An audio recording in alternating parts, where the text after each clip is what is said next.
Bom dia, meus amados irmãos, a graça e a paz do Senhor Jesus, louvado seja sempre o nome do Senhor. Jesus Cristo, Filho de Deus, Senhor dos senhores, Rei dos reis, Ele andou entre nós para fazer a vontade do Pai. Ele estava certo qual era a vontade do Pai.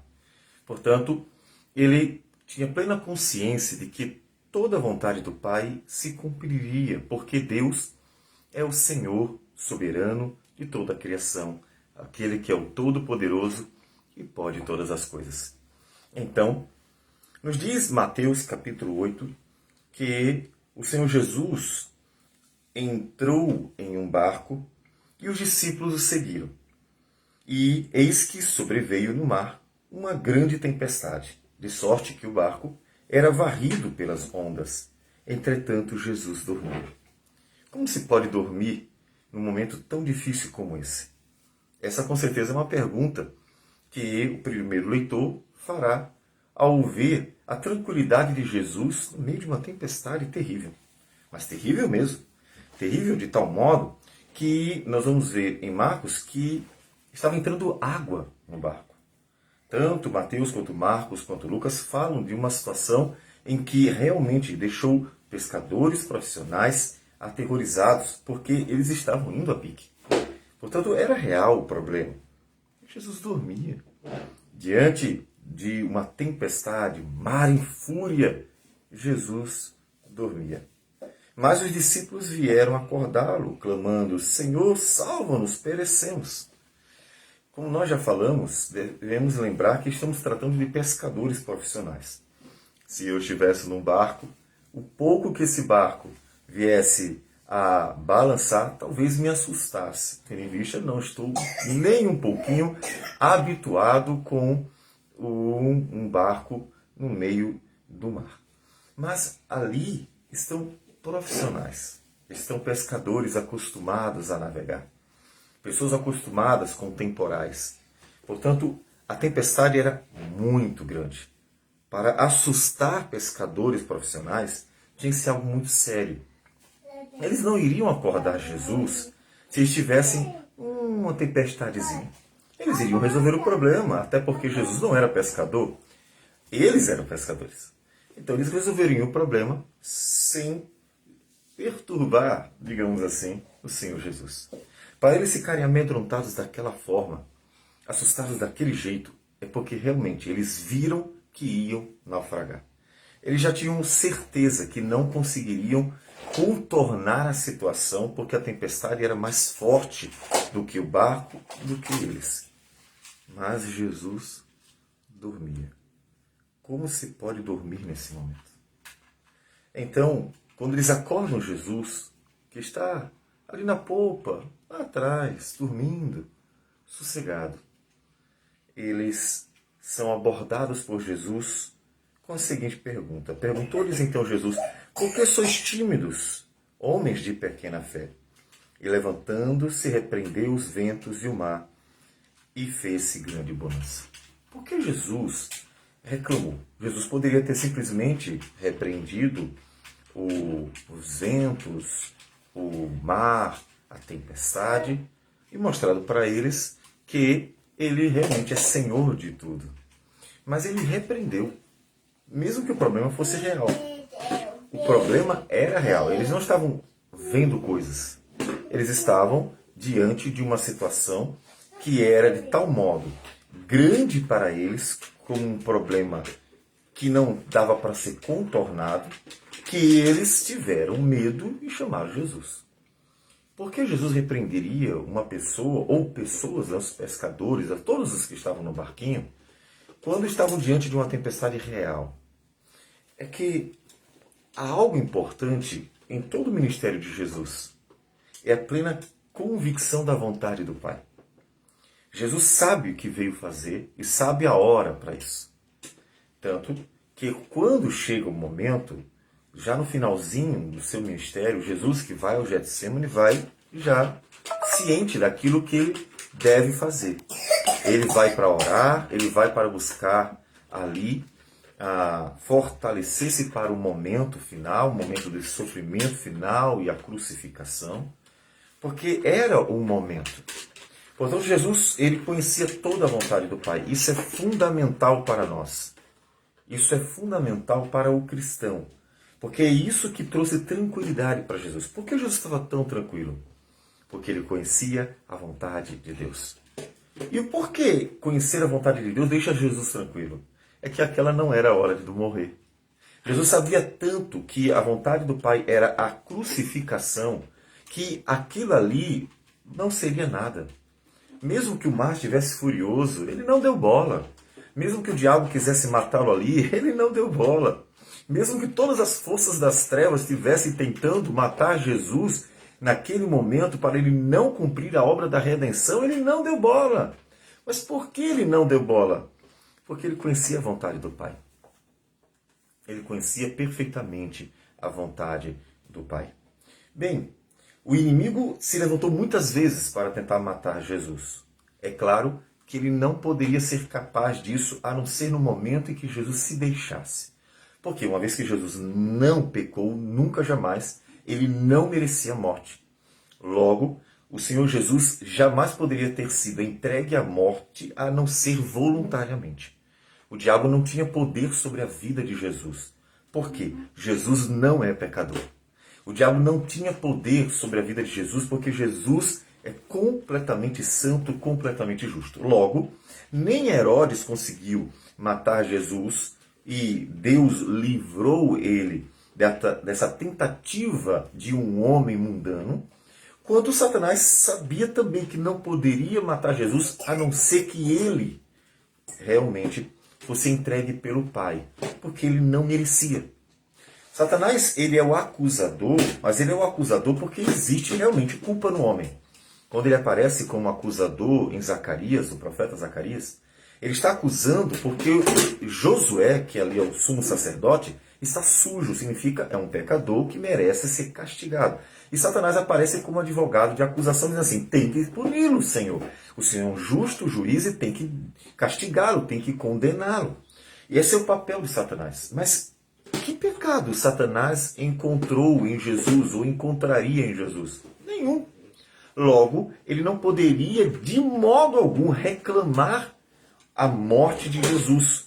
Portanto, Jesus está tranquilo porque conhece a vontade do Pai, de tal modo que sabe que a hora da crucificação ainda chegaria, e Jesus sabia que ele não poderia ser morto a não ser que ele se entregasse, que o Pai o entregasse e que ele se entregasse. Por quê? Porque ele não merecia a morte.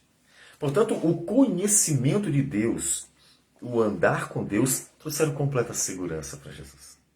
Jesus está tranquilo na tempestade porque ele sabe que a hora não chegou. E para nós é importante a lição que Jesus deixa, ainda que nós não saibamos o futuro, não saibamos o que Deus tem para cada um de nós como jornada de vida exatamente, mas conhecer a vontade de Deus que está revelada, conhecer a vontade de Deus que nos foi dada e está aqui nas nossas mãos, que é a palavra de Deus, faz a gente poder ficar tranquilo acerca de muitas e muitas e muitas, para não dizer todas, questões da vida. Por quê? Porque as promessas, elas envolvem as mais variadas situações da vida humana. Por exemplo, nós sabemos que Deus nunca abandonará o seu povo. Nós sabemos que Deus ouve a oração daqueles que em Cristo clamam humildemente ao Senhor. Nós sabemos que Deus é justo, nós sabemos que Ele é misericordioso, nós sabemos que Ele acolhe com graça aqueles que buscam, e assim vai. Então nós conhecemos as promessas de Deus. E isso dá tranquilidade. Dá tranquilidade porque uma vez que você sabe qual é a vontade de Deus, qual é o modo de Deus agir, como Deus opera, tudo aquilo que Ele revelou, então você vai esperar que Deus age de acordo com o que Ele revelou. Uma vez que Deus revelou para nós seu modo de agir, o seu ser e suas obras, então nós vamos esperar sempre que Ele haja de acordo com quem Ele é e com aquilo que Ele nos prometeu. Isso vai trazer tranquilidade ao seu coração. É por isso que no momento, por exemplo, de uma dúvida, dificuldade, necessidade, algum problema, nós temos duas promessas para lembrar bem rapidamente. A primeira, Tiago diz, aquele que precisa de sabedoria, peça a Deus que ele vai dar. Então você, em vez de ficar apreensivo diante da incerteza de como proceder nos momentos da vida, você vai buscar em Deus a sabedoria, confiando plenamente que ele dará uma direção para você, porque ele prometeu dar sabedoria para quem precisa de sabedoria para as mais variadas questões da vida. E uma outra promessa é a que Paulo faz em Filipenses 4, quando ele diz assim: não andeis ansiosos de coisa alguma, antes sejam conhecidas diante de Deus as vossas petições pela oração e súplica com ações de graça. Ou seja, nos problemas da vida, você acalma o coração. Deus te conhece, Deus sabe o que você precisa. Como Jesus disse em Mateus, Deus sabe que você precisa de todas as coisas, as necessidades. Apenas orem. E Deus ouve a oração do seu povo por meio de seu Filho, o nosso mediador. E então, a paz de Deus, que excede todo entendimento, guardará a vossa mente e o vosso coração em Cristo Jesus. Promessas como essas devem fazer com que o seu coração descanse. Como disse Davi, eu deito e logo pego no sono, mesmo perseguido por inimigos. Quando Absalão estava perseguindo Davi com um monte de gente de Israel para matá-lo. E ele diz, eu deito e pego logo no sono, porque o Senhor me guarda, cuida de mim, está comigo. Ele vai me proteger durante a noite. Ele vai me proteger durante o sono. Enquanto eu estou imóvel e vulnerável, o Deus Senhor dos Exércitos, que me amou graciosamente, cuidará de mim.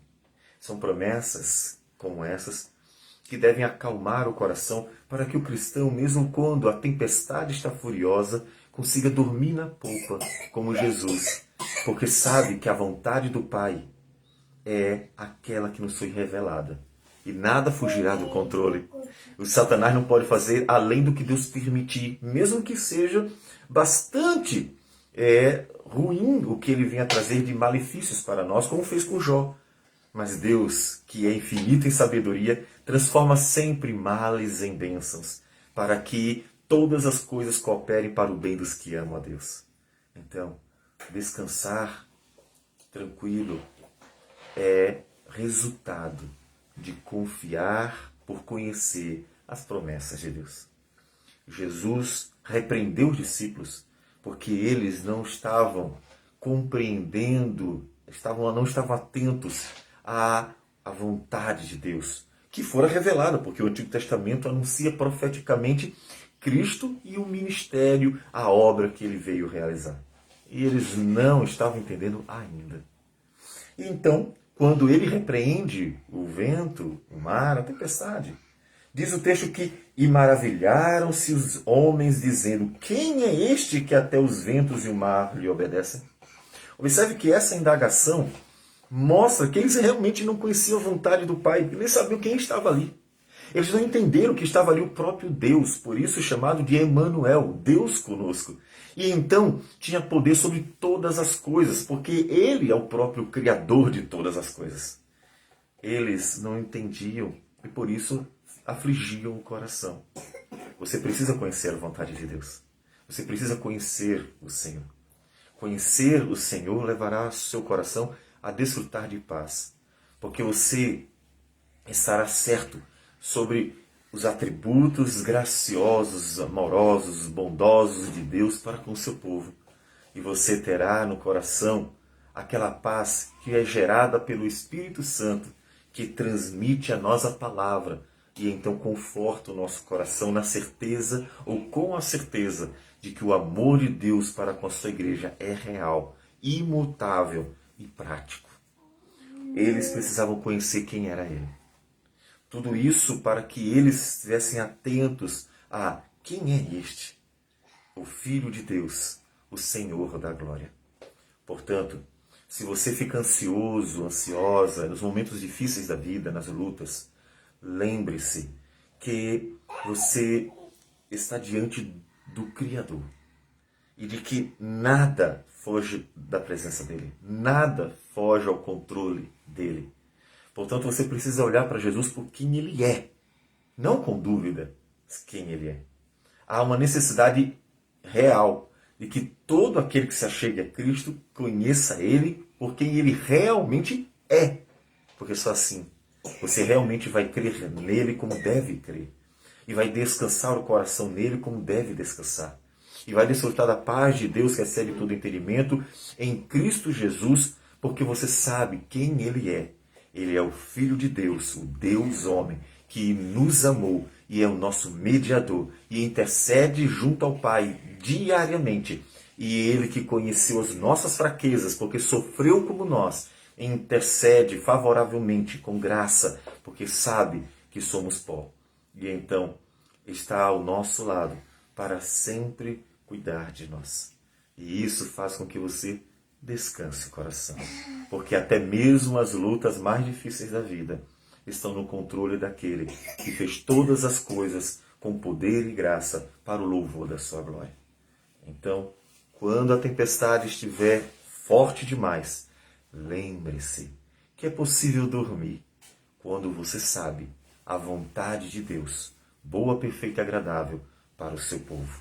E que essa vontade se cumprirá cabalmente, como Jesus tinha plena certeza, e que nada nem ninguém pode impedir.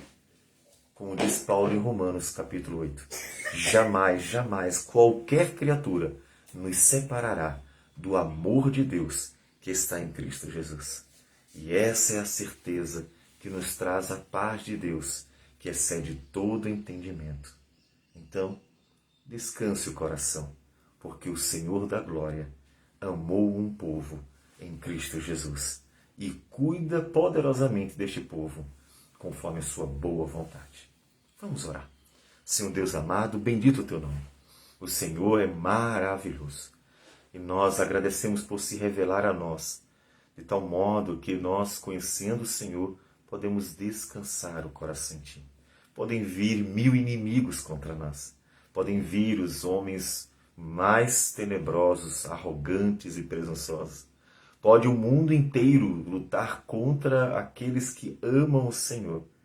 E o Senhor, ó Deus, manterá o teu povo em tuas mãos, em segurança. E isso, Senhor Deus, para que nós venhamos a nos alegrar em ti, de forma que o Senhor seja glorificado em nós. Que o Senhor nos dê um coração sempre em paz, para que, repousando no Senhor, possamos, Senhor Deus, te glorificar tanto nas bonanças como nas tempestades, tanto nas alegrias quanto nas tristezas. Dirige nossos passos, cuida de nós, fortalece nosso coração e então que o Senhor seja glorificado nisso. Em nome de Jesus que nós oramos. Amém, Senhor. Que Deus abençoe a todos e tenham um bom dia.